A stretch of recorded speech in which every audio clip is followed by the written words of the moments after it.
Now let's get started with the more detailed understanding of polymorphism concept. Polymorphism is majorly divided into two components. One is early binding, which is also called as static binding, also called as compile time polymorphism or compile time binding. And second is late binding, which has another name dynamic binding and runtime polymorphism or runtime binding. Why early or static binding is called as compile time and why late and dynamic binding is called as runtime? Because this early or static binding will happen during the compilation process, and the late or dynamic binding will happen after running your application.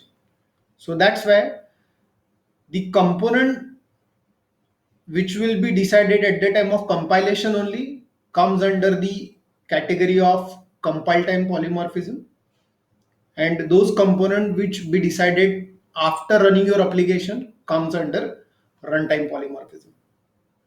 So what is early binding, what is late binding, and what are the different components that come in each category? Now let's understand. In early or static binding, examples are constructor overloading and method overloading. It comes under the category of early binding because constructor overloading and method overloading is decided at the time of compilation only.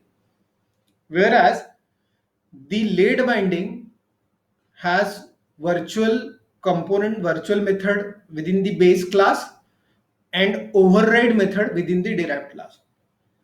So we'll go into the brief of each one of these concepts one by one.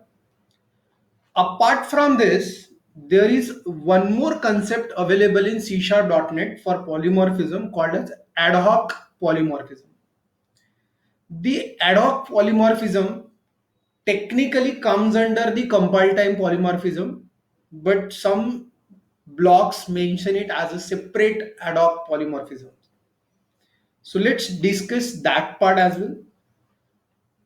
Ad hoc polymorphism, it again falls under the compile time polymorphism. It is the concept of operator overloading. What is operator overloading? Let's understand the definition. Operator overloading or ad hoc polymorphism lets you work with the user defined types. Obviously, what are the user defined types?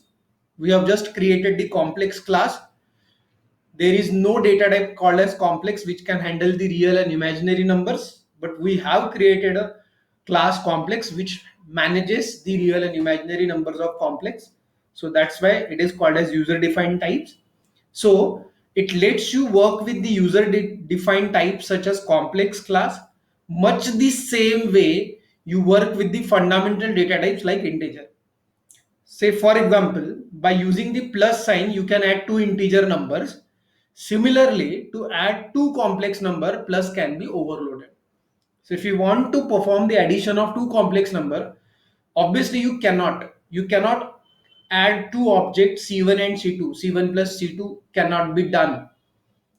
Like the normal addition of two integer numbers is being done by default within the programming language, you cannot perform the addition of two complex numbers C1 and C2.